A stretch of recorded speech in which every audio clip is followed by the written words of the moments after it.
नमस्कार, मैं आश्रुति बोहरा और आप देख रहे हैं नेक्स्ट 9 न्यूज। आपका बहुत बहुत स्वागत हमारे इस खास प्रोग्राम सियासी सच में। बात करने जा रहे हैं दिल्ली के बारे में, दिल्ली में बिगड़ती स्थिति के बारे में और जिस हिसाब से आने वाले समय में 2025 में विधानसभा चुनाव दिल्ली में होने वाले हैं, उससे पहले जो मुख्य चेहरे दिल्ली में आम आदमी पार्टी के हैं यानी अरविंद केजरीवाल और मनीष सिसोदिया, जिस तरह से दोनों ही दिग्गज एक लंबे समय से जेल में बंद हैं और अभी तक भी रिहाई पर ना तो केजरीवाल की रिहाई पर कोई औपचारिक मोहर लगती नजर आ रही है, ना ही मनीष सिसोदिया की रिहाई पर। सवाल अब लगातार इस बात पर उठ रहे हैं और सवाल दागे इस बात पर जा रहे हैं कि भारतीय जनता पार्टी ने जो रणनीति आज से कुछ समय पहले बनाई थी, क्या उस रणनीति पर सच में भारतीय जनता पार्टी जो है वो जीत दर्ज कर सकती है? क्या वो रणनीति जो है वो बीजेपी के पक्ष में जाती साफ तौर पर नजर आ रही है? आपको बता दें और आपको याद दिला दें, वो समय था जब अरविंद केजरीवाल को उनके घर से रातों रात ईडी की टीम घसीट कर अपने दफ्तर ले गई थी और उसके बाद से ही कयासों का दौर इस तरह से मुड़ चुका था कि अब अरविंद केजरीवाल के जेल जाने के पीछे भारतीय जनता पार्टी की तमाम उन रणनीतियों का हाथ है, भारतीय जनता पार्टी की तमाम उस ऐसे एक शासन काल का हाथ है जो शासन भारतीय जनता पार्टी दिल्ली में बनाना चाहता है। लेकिन अभी तक दिल्ली में राज्य में अपना जो कद है वो अभी तक काबिज बीजेपी नहीं कर पाया है। आपको बता दें और तमाम जानकारियां आपको दे दें कि मनीष सिसोदिया और अरविंद केजरीवाल की दिल्ली हाई कोर्ट में जो सुनवाई हुई थी, उस सुनवाई के बाद अब उनकी न्यायिक हिरासत को बढ़ा दिया गया है। अरविंद केजरीवाल की न्यायिक हिरासत को एक बार फिर 8 अगस्त तक बढ़ा दिया गया है। मनीष सिसोदिया की बात करें तो उनकी न्यायिक हिरासत 5 अगस्त तक बढ़ चुकी है। वहीं आपको बता दें कि जिस हिसाब से 29 जुलाई की तारीख जिसकी लगातार चर्चाएं हो रही थी कि अब तो रिहाई होकर रहेगी, लेकिन अभी तक रिहाई पर ना तो कोई औपचारिक मोहर दिख रही है और ना ही दिल्ली में आम आदमी पार्टी की चुनावी कमान कौन संभालेगा, इस पर अभी तक कोई भी चर्चाएं तेज है। अब सवाल लगातार दागे जा रहे हैं और इन्हीं सवालों पर चर्चा करेंगे माही से। हमारे साथ स्टूडियो में माही मौजूद है। माही, क्या स्थिति देख रही है दिल्ली में जिस हिसाब से अरविंद केजरीवाल की न्यायिक हिरासत को 5 तारीख तक बढ़ा दिया, सिसोदिया की न्यायिक हिरासत को केजरीवाल की न्यायिक हिरासत को 8 तारीख तक बढ़ा दिया, सिसोदिया की न्यायिक हिरासत को 5 तारीख तक बढ़ा दिया। क्या स्थिति देख रही है? क्या दोनों की रिहाई होना अब भी मुमकिन है? और जिस हिसाब से अरविंद केजरीवाल पर एक बार फिर से तमाम तरह के, आप देखिए जो खबरें लगातार सामने आ रही है कि अरविंद केजरीवाल ने भ्रष्टाचार के उन तमाम जो डॉक्यूमेंट्स कहीं ना कहीं निकले थे, जिस हिसाब से आप देखिए शराब घोटाले से जुड़े तमाम जो डॉक्यूमेंट्स आए हैं उस पर बकायदा हस्ताक्षर हुए हैं अरविंद केजरीवाल द्वारा, सीबीआई ने बकायदा सबूत पेश किया है। क्या लगता है?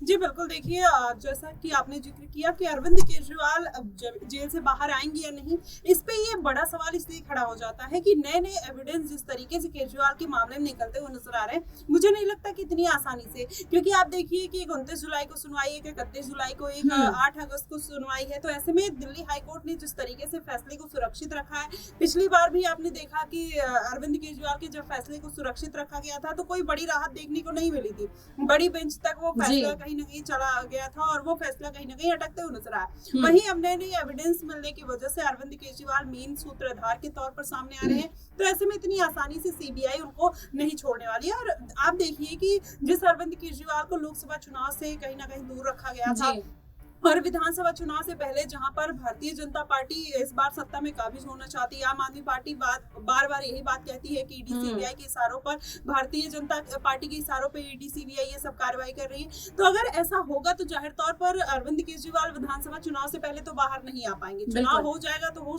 सकता है कि वो जेल से बाहर आए। वहीं मनीष सिसोदिया को देखिए 16 महीने से वो जेल में बंद है, अभी तक उनको किसी भी तरीके की राहत नहीं मिली और उनकी जो याचिका लगाई जा रही है वो 5 अगस्त तक टाल गई है। तो ऐसे में जो 40 करोड़ का मामला निकल कर आया, एक्साइज पॉलिसी का पूरा ये मामला है और अरविंद केजरीवाल अगर मेन विक्टिम के रूप में नजर आते हैं तो जाहिर तौर पर कहाँ राहत मिलेगी। मनीष सिसोदिया को आपने देखा 16 महीने से जेल में क्यों बंद है, क्योंकि शराब नीति मामले में जो उनका इन्वॉल्वमेंट था वो डायरेक्ट माना जा रहा था और कहीं ना कहीं मनीष सिसोदिया उसके मास्टरमाइंड माने जा रहे थे। वही सेम इंसिडेंट कहीं ना कहीं सीबीआई मामले में देखा जाए तो अरविंद केजरीवाल भी, और नए नए सबूतों का बाहर आना। इसके पहले अरविंद केजरीवाल अपनी फोन का पासवर्ड नहीं बता रहे थे, लेकिन जब पासवर्ड उन्होंने बता दिया तो नए नए राज खुलने चालू हो गए। उसमें अरविंद केजरीवाल साफ तौर पर ये कहते हुए नजर आ रहे हैं कि पैसों की चिंता मत करो, जो भी होगा चुनाव लड़ो और पैसे हम भेजते रहेंगे। तो इस तरीके की बात जब निकल कर आ रही है तो जाहिर तौर पर अरविंद केजरीवाल की मुश्किलें बढ़ेंगी। और इसी में एक बात और ऐड करना चाहूंगी, इसी में एक बात आपके जोड़ना चाहूंगी। गोवा चुनाव में भी 40 लाख रुपए कहीं ना कहीं गए हैं, ये भी कहीं ना कहीं आरोप जो है वो अरविंद केजरीवाल पर लगाया गया। क्या लगता है गोवा चुनाव का इस दिल्ली चुनाव में आने वाले से क्या संबंध बनता नजर आएगा? जी बिल्कुल, देखिए चाहे दिल्ली चुनाव हो चाहे गोवा चुनाव, जब 16 करोड़ की जो एक्साइज पॉलिसी थी, शराब नीति थी, उसमें कहीं ना कहीं 100 करोड़ का घोटाला हुआ था और 100 करोड़ के घोटाले में 40 करोड़ कहीं ना कहीं गोवा चुनाव में इस्तेमाल किया गया था और बचे जो 60 करोड़ थे जिसमें से 20 से 30 करोड़ रुपए वो पंजाब चुनाव में खर्च हुए थे। तो ऐसे में अरविंद केजरीवाल भले ही इसके पहले जब ईडी ने ये केस लिया था और ये मामला दर्ज किया था तो उनका इन्वॉल्वमेंट बहुत कम दिखाया गया था, तब कोई ऐसे सबूत बड़े नहीं मिले थे। लेकिन सीबीआई ने जब से अरेस्ट किया है तो उनको बड़े सबूत मिले हैं। इसके पहले जब उन्होंने अरेस्ट किया था 1 साल बाद, तो अभिषेक मनु सिंह भी यही बात कहते हुए नजर आए थे कि ये जानबूझकर कहीं ना कहीं अरविंद केजरीवाल को फंसाने के लिए अब गिरफ्तारी की जा रही है। तो ईडी सीबीआई ने कहा कि अब तो छोड़ने का सवाल ही नहीं पैदा होता है कि जो बड़े बड़े सबूत अरविंद केजरीवाल के खिलाफ मिल रहे हैं और उनकी पार्टी के खुद जो बड़े बड़े नेता हैं उन्होंने इस बात को कबूला है कि अरविंद केजरीवाल का जो इन्वॉल्वमेंट है वो डायरेक्ट इन्वॉल्वमेंट है, जिसकी वजह से उनको अब जेल में रखा जा रहा है। और 8 अगस्त हो चाहे 31 जुलाई हो, किसी भी तरीके की अभी उम्मीद मिलने की मुझे नहीं लगता कि चांसेस है अरविंद केजरीवाल। देखिए बिल्कुल कहीं ना कहीं अरविंद केजरीवाल की रिहाई पर अभी तक भी कोई भी औपचारिक मोहर लगती नहीं नजर आ रही है। और इसी बीच आपको ये भी जानकारी दे दे कि सीबीआई ने जो चार्जशीट दायर की है उस चार्जशीट में अरविंद केजरीवाल के अलावा 5 और नाम शामिल है।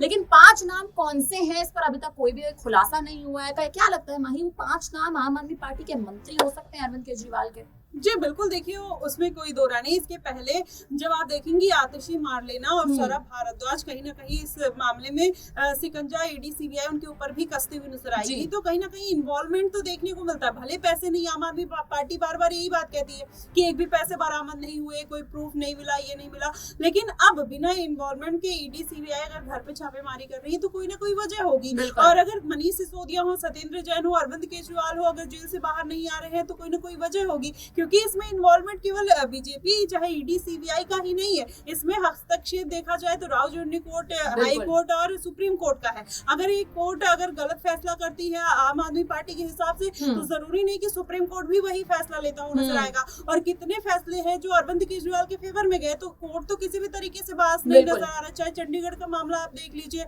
चाहे अभी मेडिकल बोर्ड का सुनीता केजरीवाल को मिलने की इजाजत मिली, या फिर अरविंद केजरीवाल को लोकसभा चुनाव में 21 दिन की मोहलत मिली थी। तो ऐसे में कोर्ट तो निष्पक्ष होकर फैसला कर रहा है, लेकिन ये सारे जो सबूत है वो उनके खिलाफ जा रहे हैं, तो ईडी सीबीआई को भी कहीं ना कहीं वो उसके लिए सख्त है। और अभिषेक मनु सिंह भी अपना पक्ष रख रहे हैं, वो अपना पक्ष रख रहे हैं। तो ऐसे में कहीं ना कहीं ये जो पूरा होड़ है आश्रुति देखा जाए तो विधानसभा चुनाव का है। विधानसभा चुनाव खत्म होंगे, देखिएगा सारी चीजें खत्म होते हुए नजर आएंगी और अरविंद केजरीवाल भी जेल से बाहर आते हुए नजर आ सकते हैं। केजरीवाल बिल्कुल जेल से बाहर आते नजर आ सकते हैं। एक आखिरी सवाल माही आपसे लूंगी, सुनीता केजरीवाल ने हरियाणा में कहीं ना कहीं आप देखिए चुनावी बिगुल फूंक दिया, क्या लगता है दिल्ली में क्या रणनीति अपनाती नजर आएंगी? देखिए दिल्ली में कहीं ना कहीं अगर अरविंद केजरीवाल जेल से बाहर नहीं आते हैं तो जाहिर तौर पर सुनीता केजरीवाल को अपनी एक्टिवनेस दिखानी पड़ेगी। और वो हरियाणा में जाकर जिस तरीके से श्री कृष्ण का अवतार अरविंद केजरीवाल को बता देती हैं, बोलती हैं कि उनका जन्म ही इसीलिए हुआ है, तो आप देखिए कि किस तरीके से सिंपैथी कार्ड खेलने की कोशिश की जा रही है सुनीता केजरीवाल का के द्वारा। और 5 गारंटी जाकर वहां पर लॉन्च करना, वहां की जनता को कहीं ना कहीं इमोशनल कार्ड, क्योंकि अरविंद केजरीवाल का जो बैकग्राउंड है वो हरियाणा से रहा है। हरियाणा में विधानसभा चुनाव में अगर वो उतरने की तैयारी कर रहे हैं तो जाहिर तौर पर सुनीता केजरीवाल कहीं ना कहीं उनके लिए काम करती हुई नजर आ रही हैं। और ऐसे में उनकी भूमिका भी पार्टी में बढ़ती हुई नजर आ रही है। अरविंद केजरीवाल जेल से बाहर नहीं आएंगे तो संजय सिंह को देखिए अभी उतना हाईलाइट नहीं किया जा रहा है जितना सुनीता केजरीवाल को किया जा रहा है। तो ऐसे में माना ही जा रहा है कि सुनीता केजरीवाल ही आने वाले दिनों में आम आदमी पार्टी को संभालती हुई नजर आ सकती है। सुनीता केजरीवाल कहीं ना कहीं आने वाले समय में आम आदमी पार्टी की चुनावी कमान दिल्ली में संभालती नजर आ सकती हैं। हरियाणा में कहीं ना कहीं सुनीता केजरीवाल चुनाव का बिगुल फूंक चुकी हैं, लेकिन दिल्ली में आने वाले विधानसभा चुनाव के लिए आम आदमी पार्टी की आखिर क्या रणनीति है? अरविंद केजरीवाल जेल में है, मनीष सिसोदिया जेल में है। ईडी के मामले से केजरीवाल को फिर भी बड़ी राहत मिल चुकी है, लेकिन सीबीआई का मामला अभी भी केजरीवाल के गले की फांस बना हुआ है। वहीं मनीष सिसोदिया की बात करें तो 16 महीने से ज्यादा का समय और मनीष सिसोदिया की रिहाई पर अभी तक भी चर्चाओं का दौर शुरू नहीं हुआ है। फिलहाल अब देखना ये दिलचस्प है कि आने वाले 2025 के विधानसभा चुनाव में अगर यही रणनीति कहीं ना कहीं दिल्ली में भारतीय जनता पार्टी खेलती रही तो आखिर आने वाले समय में राजनीति पर रणनीति कैसे भारी पड़ेगी। फिलहाल अब इस पर आप क्या कहेंगे, आप हमें कमेंट करके जरूर बताइएगा। फिलहाल के लिए हम दोनों को दीजिए इजाजत, बने रहिए हमारे साथ, देखते रहिए नेक्स्ट टाइम न्यूज। धन्यवाद।